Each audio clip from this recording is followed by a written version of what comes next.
ಸ್ನೇಹಿತರೆ ನಮಸ್ತೆ. ಸ್ನೇಹಿತರೆ, ಒಬ್ಬ ವ್ಯಕ್ತಿ ಸ್ಟ್ರಾಂಗ್ ಆಗಿರ್ತಕ್ಕಂಥ ಒಂದು ಬಾಡಿಯನ್ನ, ಸಿಕ್ಸ್ ಪ್ಯಾಕ್ ಇರ್ತಕ್ಕಂಥ ಬಾಡಿಯನ್ನ ಹೊಂದಬೇಕು ಅಂತಂದ್ರೆ ಆತ ಏನ್ ಮಾಡಬೇಕು? ಪ್ರತಿದಿನ ಜಿಮ್ಗೆ ಹೋಗುವಂತಹ ಹವ್ಯಾಸವನ್ನ ಬೆಳೆಸ್ಕೋಬೇಕು. ವರ್ಕೌಟ್ ಮಾಡತಕ್ಕಂತ ಹವ್ಯಾಸ, ಫುಡ್ ಅಲ್ಲಿ ಡಯಟ್ ಅನ್ನ ಮೇಂಟೈನ್ ಮಾಡತಕ್ಕಂತ ಹವ್ಯಾಸ, ಸರಿಯಾದ ನಿದ್ದೆ, ಜಂಕ್ ಫುಡ್ ಇಂದ ದೂರ ದೂರ ಇರತಕ್ಕಂತಹ ಈ ಹವ್ಯಾಸಗಳನ್ನ, ದೈನಂದಿನ ಅಭ್ಯಾಸಗಳನ್ನ ಬೆಳೆಸ್ಕೊಂಡಾಗ ಮಾತ್ರ ಆ ವ್ಯಕ್ತಿಗೆ ಸಿಕ್ಸ್ ಪ್ಯಾಕ್ ಬರುತ್ತೆ. ಸ್ಟ್ರಾಂಗ್ ಆಗಿರ್ತಕ್ಕಂಥ ಬಾಡಿಯನ್ನ ಆತ ಬಿಲ್ಡ್ ಮಾಡ್ಕೊಳ್ತಾನೆ.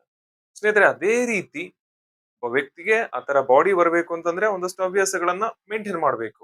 ಅದೇ ರೀತಿ ಸ್ನೇಹಿತರೆ, ಇಂಗ್ಲಿಷ್ ಲ್ಯಾಂಗ್ವೇಜ್, ಇಂಗ್ಲಿಷ್ ಭಾಷೆ ಒಳ್ಳೆ ಒಳ್ಳೆ ನೀರ್ ಹರ್ದಂಗೆ ನಮ್ಮ ಬಾಯಿಂದ ಬರಬೇಕು ಅಂತಂದ್ರೆ, ಫ್ಲೂಯೆಂಟ್ ಆಗಿ ಕಾನ್ಫಿಡೆಂಟ್ ಆಗಿ ನೀವು ಇಂಗ್ಲಿಷ್ ಅಲ್ಲಿ ಮಾತಾಡಬೇಕು ಅಂತಂದ್ರೆ ಸ್ನೇಹಿತರೆ, ಒಂದಷ್ಟು ಹವ್ಯಾಸಗಳನ್ನ, ಅಟ್ಲೀಸ್ಟ್ ಒಂದು 5 ಇಂಗ್ಲಿಷ್ ಹ್ಯಾಬಿಟ್ಸ್ ಅನ್ನ ನೀವು ನಿಮ್ಮ ದೈನಂದಿನ ಜೀವನದಲ್ಲಿ ಅಡಾಪ್ಟ್ ಮಾಡ್ಕೊಳ್ಬೇಕಾಗತ್ತೆ.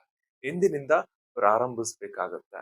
ಆಗ ಮಾತ್ರ ಇಂಗ್ಲಿಷ್ ಮೆಮೊರಿ ಮಸಲ್ ಅನ್ನುವಂತಹ ಒಂದು ಮಸಲ್ ಇಲ್ಲಿ ಬೆಳೆಯೋದಕ್ಕೆ ಸಾಧ್ಯ.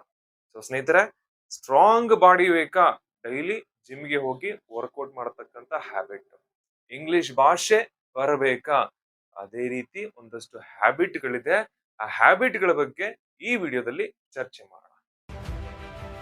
Just like building a six-pack requires habits, mastering English communication also requires daily discipline. ಸ್ನೇಹಿತರೆ, ಇಂಗ್ಲಿಷ್ ಭಾಷೆ ಬರಬೇಕು ಅಂತಂದ್ರೆ ತಾವೆಲ್ಲರೂ ಫಸ್ಟ್ ಬೆಳೆಸ್ಕೊಳ್ಬೇಕಾದಂತ ಹವ್ಯಾಸ ಸ್ನೇಹಿತರೆ, ಕೇಳಿಸ್ಕೊಳ್ಳೋದು. ಪ್ರತಿದಿನ ಒಂದು 10 ನಿಮಿಷ ಏನಾದ್ರೂ ಆಗ್ಲಿ ಸ್ವಾಮಿ, ಇಂಗ್ಲಿಷ್ ಅಲ್ಲಿ 10 ನಿಮಿಷ ನೀವೇನಾದ್ರೂ ಕೇಳಿಸ್ಕೊಳ್ಬೇಕು. ಅದು ಇಂಗ್ಲಿಷ್ ನ್ಯೂಸ್ ಆಗಿರ್ಲಿ, ಅಥವಾ ಯೂಟ್ಯೂಬ್ ಅಲ್ಲಿ ಯಾವ್ದಾದ್ರು ಇಂಗ್ಲಿಷ್ ಭಾಷಣ ಆಗಿರ್ಲಿ, ಮೂವಿಗಳಾಗಿರ್ಲಿ, ಅಥವಾ ರೀಲ್ಸ್ ಆಗಿರ್ಲಿ, ಒಟ್ನಲ್ಲಿ ಅದೆಲ್ಲ ಇಂಗ್ಲಿಷ್ ಅಲ್ಲಿ ಆಗಿರುವಂತ ನೋಡ್ಕೊಳ್ಳಿ. ಆ ಇಂಗ್ಲಿಷ್ ಪದಗಳು ಸ್ನೇಹಿತರೆ, ದಿನಕ್ಕೆ ಒಂದು 10 ನಿಮಿಷ ಕಂಟಿನ್ಯೂಸ್ ಆಗಿ ಬಿಡುವಂತಹ ಹವ್ಯಾಸವನ್ನ ನೀವು ಬೆಳೆಸ್ಕೊಳ್ಬೇಕು.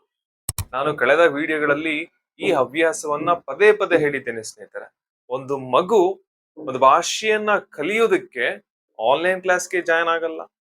ಯಾವ್ದೊಂದು ಬುಕ್ ಹಿಡ್ಕೊಂಡು ಗ್ರಾಮರ್ನ ಓದ್ಕೊಂಡು ಕೂರೋದಿಲ್ಲ. ಅದು ತನ್ನ ಕಲಿಕೆಯ ಜರ್ನಿಯನ್ನ ಹೇಗ್ ಸ್ಟಾರ್ಟ್ ಮಾಡುತ್ತೆ?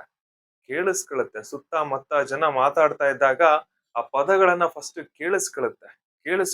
ಕೇಳಿಸ್ಕೊಂಡು ಆ ಪದಗಳ ಜೊತೆ ಒಂದು ರೀತಿಯ ಫ್ರೆಂಡ್ಶಿಪ್ ಅನ್ನ, ಬಾಂಧವ್ಯವನ್ನ ಬೆಳೆಸ್ಕೊಳ್ಳುತ್ತೆ. ಆಮೇಲೆ ತಾನು ಅದನ್ನ ಇಮಿಟೇಟ್ ಮಾಡೋದಕ್ಕೆ ಶುರು ಮಾಡುತ್ತೆ.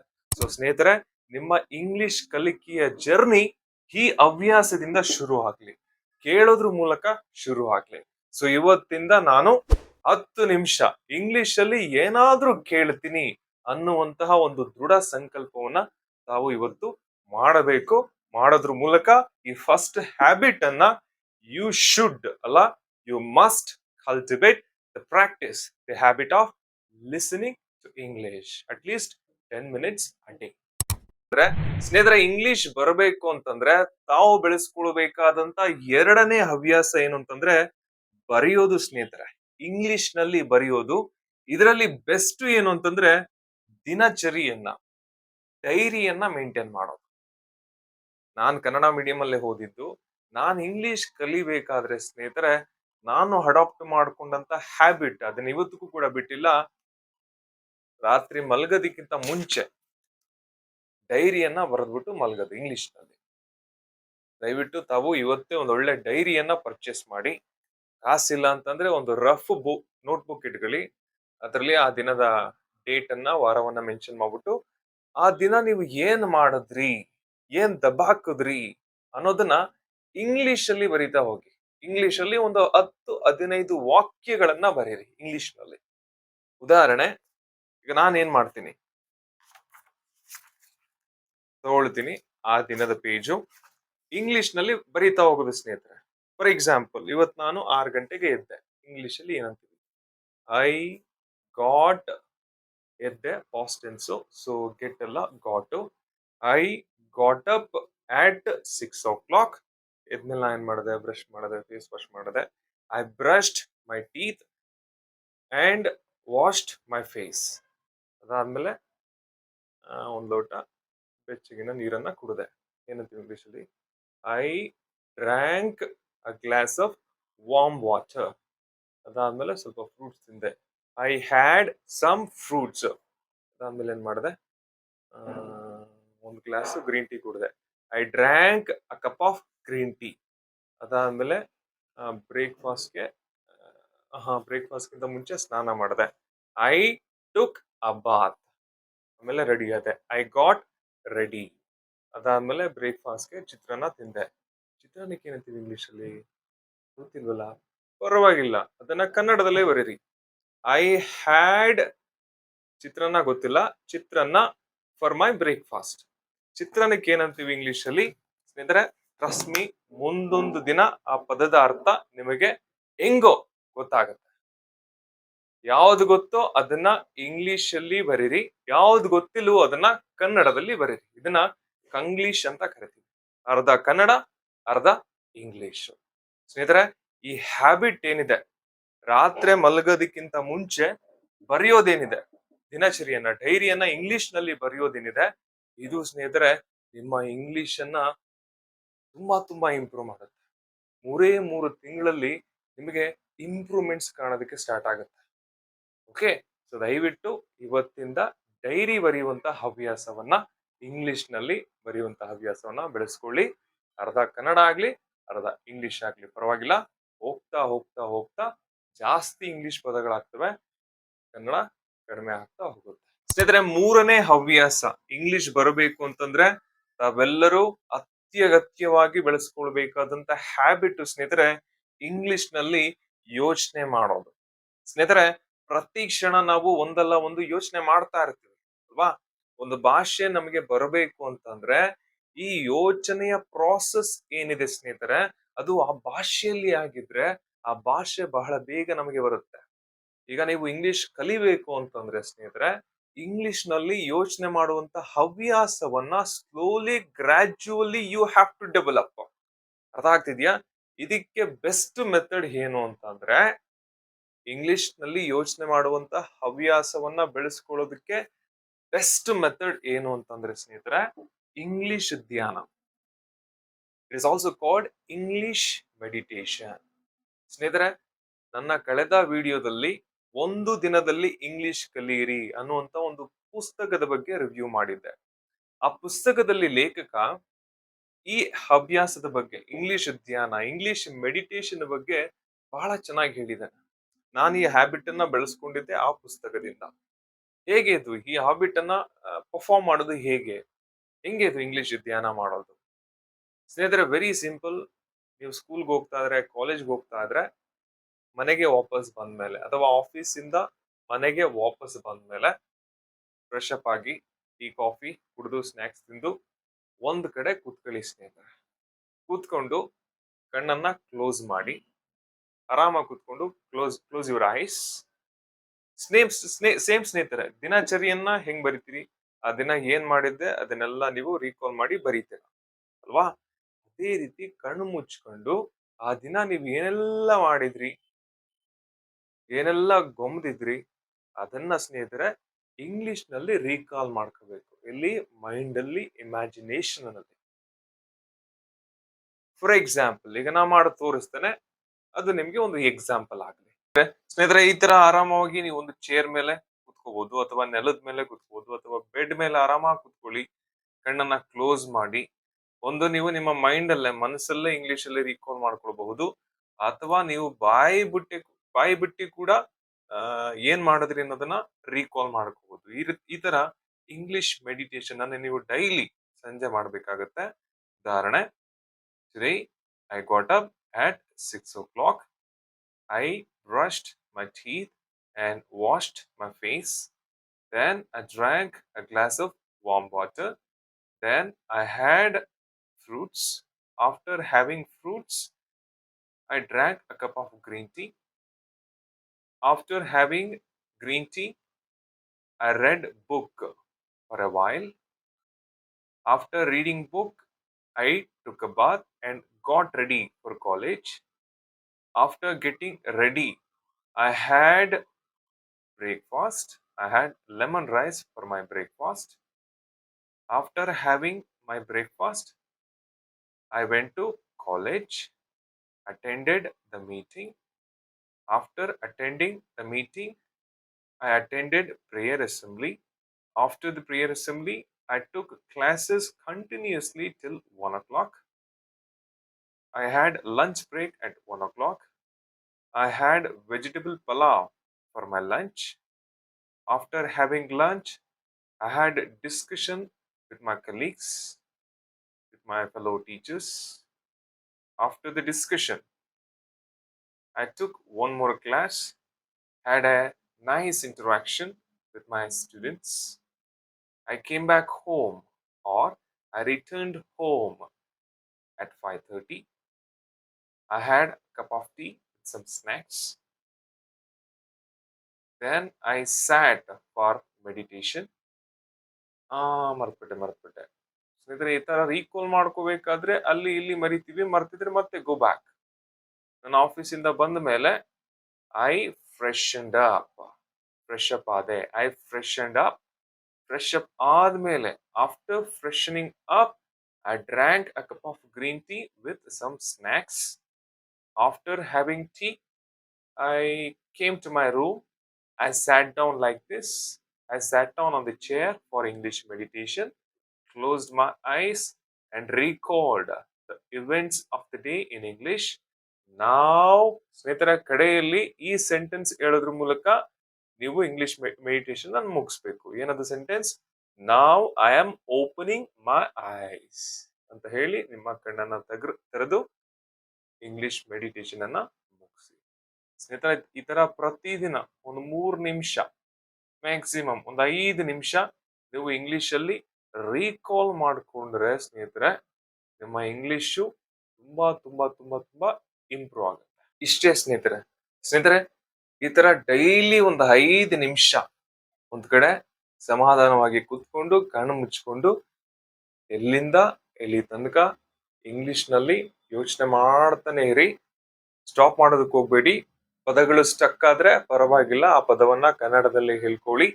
ಸ್ಲೋಲಿ ಗ್ರಾಜುವಲಿ ಇಂಗ್ಲಿಷ್ ಪದಗಳನ್ನ ಜಾಸ್ತಿ ಮಾಡ್ತಾ ಹೋಗಿ ನಿಮ್ಮ ಥಿಂಕಿಂಗ್ ಪ್ರೋಸೆಸ್ ಅಲ್ಲಿ. ಸ್ನೇಹಿತರೆ, ಟ್ರಸ್ಟ್ ಮೀ, 3-4 ತಿಂಗಳಲ್ಲಿ ನಿಮ್ಮ ಇಂಗ್ಲಿಷ್ ಅಲ್ಲಿ ಭಯಂಕರ ಇಂಪ್ರೂವ್ಮೆಂಟ್ ಆಗಿರುತ್ತೆ. ಇಂಗ್ಲಿಷ್ ಅಲ್ಲಿ ಡೈಲಿ ಬರೆಯೋದು, ಡೈರಿ ಮೂಲಕ ಇಂಗ್ಲಿಷ್ ಅಲ್ಲಿ ಡೈಲಿ ಯೋಚನೆ ಮಾಡೋದು, ಇಂಗ್ಲಿಷ್ ಮೆಡಿಟೇಷನ್ ಮೂಲಕ, 2 ಹ್ಯಾಬಿಟ್ ಸ್ನೇಹಿತರೆ will bring a lot of changes in the way you think and speak in English.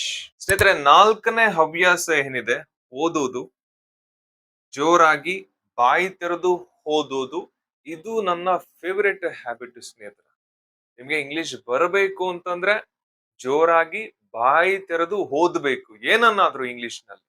ಅದು ಒಂದು ನ್ಯೂಸ್ ಪೇಪರ್ ಆಗಿರ್ಬೋದು, ಅಥವಾ ಯಾವ್ದಾದ್ರು ಒಂದು ಇಂಗ್ಲಿಷ್ ಬುಕ್ ಅನ್ನ ತೆಗೆದುಕೊಂಡು ಒಂದು ಪ್ಯಾರಾಗ್ರಾಫ್, ಸಮಯ ಇದ್ರೆ ಒಂದು ಪೇಜ್ ಅನ್ನ ಬಾಯಿ ತೆರೆದು ಜೋರಾಗಿ ಓದಬೇಕು.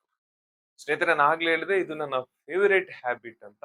ಎಂತಕ್ಕೆ ಅಂತಂದ್ರೆ, ಟೀಚರ್ ಆಗಿ ನಾವು ಸ್ನೇಹಿತರೆ ಚೆನ್ನಾಗಿ ಓದಿದ್ರೇನೆ, ಹೆಚ್ಚು ಹೆಚ್ಚು ಓದ್ಕೊಂಡು ಕಾಲೇಜ್ಗೆ ಹೋದ್ರೇನೆ ಕ್ಲಾಸ್ ರೂಮ್ ಅಲ್ಲಿ ಚೆನ್ನಾಗಿ ಪಾಠ ಮಾಡೋದಕ್ಕೆ ಸಾಧ್ಯ. ಓಕೆ, ಸೊ ಸ್ನೇಹಿತರೆ, ಓದೋದ್ರಲ್ಲಿ, ಅದು ಇಂಗ್ಲಿಷ್ ಭಾಷೆ ಕಲಿಯೋದಕ್ಕೆ ಅಂತಲ್ಲ, ನಾವೆಲ್ಲರೂ ಓದೋದನ್ನ ಒಂದು ರೀತಿ ಪ್ರೀತಿಸ್ಬೇಕು, ಒಂದು ರೀತಿಯ ಪ್ಯಾಷನ್ ಅನ್ನ ಬೆಳೆಸ್ಕೊಳ್ಬೇಕು ಓದಿನಲ್ಲಿ. ಒಂದು ಮಾತಿದೆ, ಇವತ್ತು ತಲೆ ಬಗ್ಸಿ ನಾವು ಓದಿದ್ರೆ ಪುಸ್ತಕ ನಮ್ಮನ್ನ ಫ್ಯೂಚರ್ ಅಲ್ಲಿ ತಲೆ ಎತ್ತಿ ನಡೆಯುವಂತೆ ಮಾಡತ್ತಂತೆ. ಸೊ ಸ್ನೇಹಿತರೆ, ದಯವಿಟ್ಟು ಪುಸ್ತಕಗಳನ್ನ ಓದುವ ಹವ್ಯಾಸದಲ್ಲಿ ನಿಮ್ಮೆಲ್ಲರಲ್ಲೂ ಒಂದು ರೀತಿಯ ಪ್ರೀತಿ, ಒಂದು ರೀತಿಯ ಪ್ಯಾಷನ್ ಹುಟ್ಟುವಂತಾಗ್ಲಿ. ಈಗ ಪ್ರಶ್ನೆ, ಸರ್ ಇಂಗ್ಲಿಷ್ ಅಲ್ಲಿ ಜೋರಾಗಿ ಓದಿ ಅಂತ ಹೇಳಿದ್ರಲ್ಲ, ಅದು ಹೇಗೆ ಸರ್, ಸ್ವಲ್ಪ ತೋರಿಸ್ತೀರಾ ಸರ್? ತೋರಿಸ್ತೇನೆ ಸ್ನೇಹಿತರೆ. ಇದು ನನ್ನ favourite book, think and grow rich. ಈ ಪುಸ್ತಕದಿಂದ ಒಂದು ಪ್ಯಾರಾಗ್ರಾಫ್ ಅನ್ನ ಜೋರಾಗಿ ಓದಿ ತೋರಿಸ್ತೇನೆ. ಆ ತರ ನೀವು ಯಾವ್ದಾದ್ರು ಒಂದು ನ್ಯೂಸ್ ಪೇಪರ್ ತಗೊಳ್ಳಿ, ಅಥವಾ ಯಾವ್ದಾದ್ರು ಒಂದು ಇಂಗ್ಲಿಷ್ ಬುಕ್ ಹಿಡ್ಕೊಂಡು ಒಂದು ಪ್ಯಾರಾಗ್ರಾಫ್ ಇಂದ ಶುರು ಮಾಡಿ. 1 ವಾರ 2 ವಾರ ಆದ್ಮೇಲೆ 2 ಪ್ಯಾರಾಗ್ರಾಫ್, 1 ತಿಂಗಳಾದ್ಮೇಲೆ 1 ಪೇಜ್ ಅನ್ನ ಜೋರಾಗಿ ಬಾಯಿ ತೆರೆದು, ಪ್ರೊನೌನ್ಸಿಯೇಷನ್ ತಪ್ಪಾದ್ರೂ ಪರವಾಗಿಲ್ಲ, ಹೋಗ್ತಾ ಹೋಗ್ತಾ ಅದು ಆಟೋಮೆಟಿಕ್ ಆಗಿ ಇಂಪ್ರೂವ್ ಆಗುತ್ತೆ. ಒಟ್ನಲ್ಲಿ ಇಂಗ್ಲಿಷ್ ಅಲ್ಲಿ ಜೋರಾಗಿ ಓದುವಂತ ಹವ್ಯಾಸವನ್ನ ಬೆಳೆಸ್ಕೊಳ್ಬೇಕು ನೀವೆಲ್ಲರೂ. ಓಕೆ, ಹೇಗೆ? ಇಫ್, ಸ್ಲೋಗೆ ಓದಿ. If the thing you wish to do is right and you believe in it, go ahead and do it. Put your dream across and never mind what they say. If you meet with temporary defeat, for they perhaps don't know that every failure brings with it the seed of an equivalent success. ಸ್ನೇಹಿತರೆ, ಈ ತರ slow ಆಗಿ ಬಾಯಿ ತೆರೆದು ಆ ಪದಗಳನ್ನ pronouns ಮಾಡುತ್ತಾ ನೀವು ಓದ್ಕೊಳ್ತಾ ಹೋಗ್ಬೇಕು ಸ್ನೇಹಿತರೆ. ಒಂದು ಪ್ಯಾರಾಗ್ರಾಫ್ ಇಂದ ಸ್ಟಾರ್ಟ್ ಆಗ್ಲಿ, ಹೋಗ್ತಾ ಹೋಗ್ತಾ ಅದು ಒಂದು ಪೇಜ್ಗೆ ಬರ್ಲಿ, ಎಷ್ಟು ಸಾಧ್ಯವೋ ಅಷ್ಟು ಜೋರಾಗಿ ಓದೋದಕ್ಕೆ ಪ್ರಯತ್ನ ಮಾಡಿ.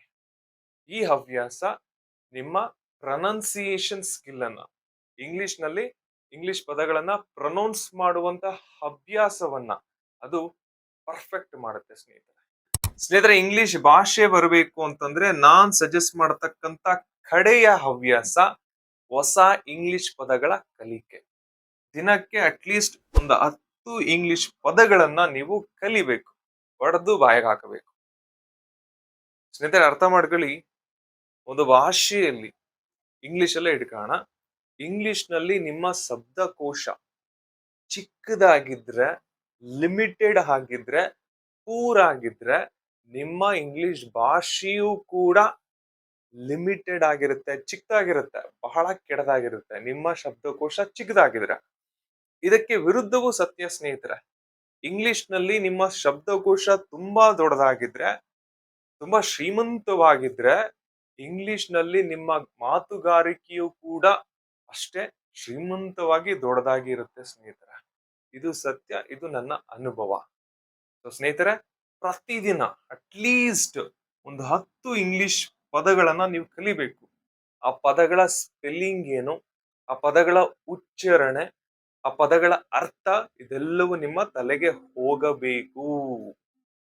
ಆಗ ಮಾತ್ರ ನಿಮ್ಮ ಇಂಗ್ಲಿಷ್ ಮಾತುಗಾರಿಕೆ ಸ್ಟ್ರಾಂಗ್ ಆಗುತ್ತೆ. ಓಕೆ, ಸೊ ಸ್ನೇಹಿತರೆ, ವಿಡಿಯೋದ ಆರಂಭದಲ್ಲೇ ಹೇಳಿದ ಹಾಗೆ 6 ಪ್ಯಾಕ್ ಬಾಡಿ ಬೇಕು ಅಂತಂದ್ರೆ ಒಂದಷ್ಟು ಹವ್ಯಾಸಗಳನ್ನ ಒಬ್ಬ ವ್ಯಕ್ತಿ ಡೈಲಿ ಬೆಳೆಸ್ಕೊಳ್ಬೇಕು. ಅದೇ ರೀತಿ ಇಂಗ್ಲಿಷ್ ಭಾಷೆಯ ಮಾತುಗಾರಿಕೆ ಬರಬೇಕು ಅಂತಂದ್ರೆ ಸ್ನೇಹಿತರೆ, ಈ 5 ಹವ್ಯಾಸಗಳನ್ನ ನೀವು ಬೆಳೆಸ್ಕೊಳ್ಬೇಕು. ಡೈಲಿ ಇಂಗ್ಲಿಷ್ ಅಲ್ಲಿ ಏನಾದ್ರೂ ಕೇಳಬೇಕು, ಇಂಗ್ಲಿಷ್ ಅಲ್ಲಿ ಬರಿಬೇಕು, ಇಂಗ್ಲಿಷ್ ಅಲ್ಲಿ ಯೋಚನೆ ಮಾಡಬೇಕು, ಇಂಗ್ಲಿಷ್ ನಲ್ಲಿ ಓದಬೇಕು, ಹೊಸ ಹೊಸ ಇಂಗ್ಲಿಷ್ ಪದಗಳನ್ನ ಕಲಿಬೇಕು ಸ್ನೇಹಿತರೆ. ಈ 5 ಹವ್ಯಾಸಗಳನ್ನ ನೀವು ಒಂದು 3 ತಿಂಗಳು ಬೆಳೆಸ್ಕೊಂಡ್ರೆ, ಮೇಂಟೈನ್ ಮಾಡಿದ್ರೆ, ಖಂಡಿತ ಸ್ನೇಹಿತರೆ ನಿಮ್ಮ ಇಂಗ್ಲಿಷ್ ಅಲ್ಲಿ ಭಯಂಕರ ಇಂಪ್ರೂವ್ಮೆಂಟ್ಸ್ ಕಾಣಿಸುತ್ತೆ. ಓಕೆ, ಸೊ ಇವತ್ತಿಂದ ಈ 5 ಹವ್ಯಾಸಗಳನ್ನ ಬೆಳೆಸ್ಕೊಳ್ತೀನಿ ನಾನು ಅನ್ನುವಂತ ಒಂದು ಸಂಕಲ್ಪವನ್ನ ನೀವು ಮಾಡಿ, ಈ ಸಂಕಲ್ಪ, ಈ ದೃಢ ನಿರ್ಧಾರ ನಿಮ್ಮ ಇಂಗ್ಲಿಷ್ ಮಾತುಗಾರಿಕೆಯ ಪ್ರಪ್ರಥಮ ಆರಂಭ ಆಗಿರುತ್ತೆ ಸ್ನೇಹಿತರೆ. ಈ 5 ಹ್ಯಾಬಿಟ್ಗಳಲ್ಲದೆ ಬೇರೆ ಯಾವ್ದಾದ್ರು ಹ್ಯಾಬಿಟ್ ಇದೆಯಾ ಇಂಗ್ಲಿಷ್ ಭಾಷೆಯನ್ನ ಇಂಪ್ರೂವ್ ಮಾಡ್ಕೊಳ್ಳೋದಕ್ಕೆ? ಇದ್ರೆ ದಯವಿಟ್ಟು ಕಾಮೆಂಟ್ ಮಾಡಿ, ಓದ್ದವ್ರಿಗೆ ಅದು ತುಂಬಾ ಹೆಲ್ಪ್ ಆಗುತ್ತೆ. ಮತ್ತೆ ಈ ವಿಡಿಯೋ ಇಷ್ಟ ಆಗಿದ್ರೆ ನೀವು ಒಂದು ಲೈಕ್ ಕೊಡಿ, ನಿಮ್ಮ ಸ್ನೇಹಿತರಿಗೆ ಶೇರ್ ಮಾಡಿ. ಮತ್ತೆ ಇನ್ನೂ ನನ್ನ ಚಾನೆಲ್ಗೆ ನೀವು ಸಬ್ಸ್ಕ್ರೈಬ್ ಆಗಿಲ್ಲ ಅಂತಂದ್ರೆ ದಯವಿಟ್ಟು ಸಬ್ಸ್ಕ್ರೈಬ್ ಆಗಿ ಅಂತ ಹೇಳ್ತಾ, ಥ್ಯಾಂಕ್ ಯು ಸ್ನೇಹಿತರೆ.